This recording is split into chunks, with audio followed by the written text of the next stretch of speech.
Hello അസ്സലാമു അലൈക്കും, welcome to my channel. അപ്പോൾ ഇന്ന് രാവിലെ ഞങ്ങൾക്ക് ഇച്ചിരി മന്തി കിട്ടിയായിരുന്നു. അപ്പോൾ ഞങ്ങൾ ഓർത്തെന്ന് ചിക്കനും കൂടെ വാങ്ങിച്ചൊരു അൽഫാം രീതിയിൽ വെക്കാം എന്ന് കരുതി പിന്നെ വാപ്പിച്ച് ചിക്കൻ വാങ്ങിച്ചുകൊണ്ട് വന്നു. പക്ഷേ അത് കിട്ടി വന്നപ്പോൾ ആ അൽഫാം രീതിയിൽ വന്നില്ല, പീസായിട്ടൊക്കെയാണ് കൊണ്ടുവന്നത്.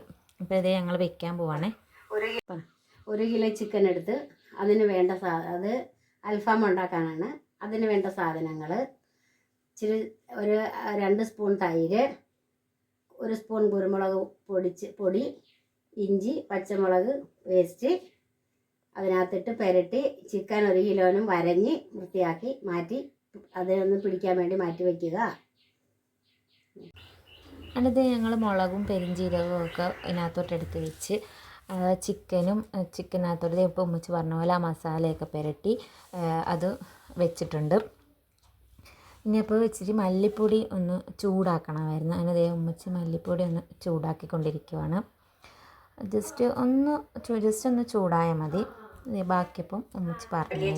വലിയ ജീരകം 1/2 സ്പൂൺ, ചെറിയ ജീരകം 4 വറ്റൻമുളക് 3 കൂടെ വറുത്ത് പൊടിച്ച് ജാറിലാക്കി വെച്ചിരിക്കുകയാണ്. ഇതിനകത്തേക്ക് ഇനി ഒരു ചെറിയ തക്കാളി, ഒരു സവാള, 4 ഈ വെളുത്തുള്ളി അല്ലി, ഒരു 2 പച്ചമുളക് ഇതിനകത്തിട്ട് ഒന്ന് പേസ്റ്റാക്കി വയ്ക്കാൻ പോവുകയാണ്. ഇനി ഈ ചിക്കനകത്തേക്ക് നമ്മൾ അരച്ച് വെച്ച മസാലക്കൂട്ടെല്ലാം കൂടെ ഇട്ട് കൊടുക്കുകയാണ്. അതിനകത്തേക്ക് ഞാൻ ഒരു 2 സ്പൂൺ മല്ലിപ്പൊടിയും കൂടെ വറുത്ത് ചേർത്ത് കൊടുത്തിട്ടുണ്ട്.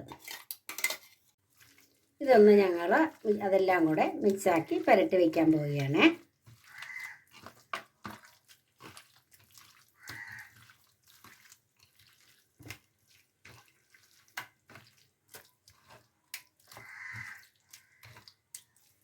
സൺഫ്ലവർ ഓയിലും കൂടെ ഒഴിച്ചു കൊടുക്കുകയാണ്.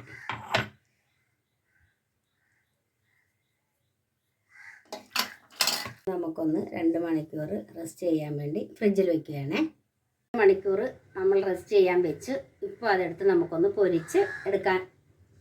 ഇനി നമ്മൾ വറുക്കാനായിട്ട് ഇതിനകത്ത് സൺഫ്ലവർ ഓയിൽ ഞാൻ ഒഴിക്കുവാണേ.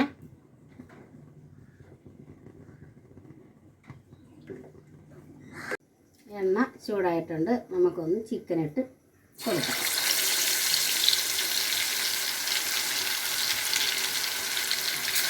ചെറിയ ചട്ടി ആയതുകൊണ്ട് ഈ 2 വെച്ചാണ് ഇട്ട് കൊടുക്കുന്നത്.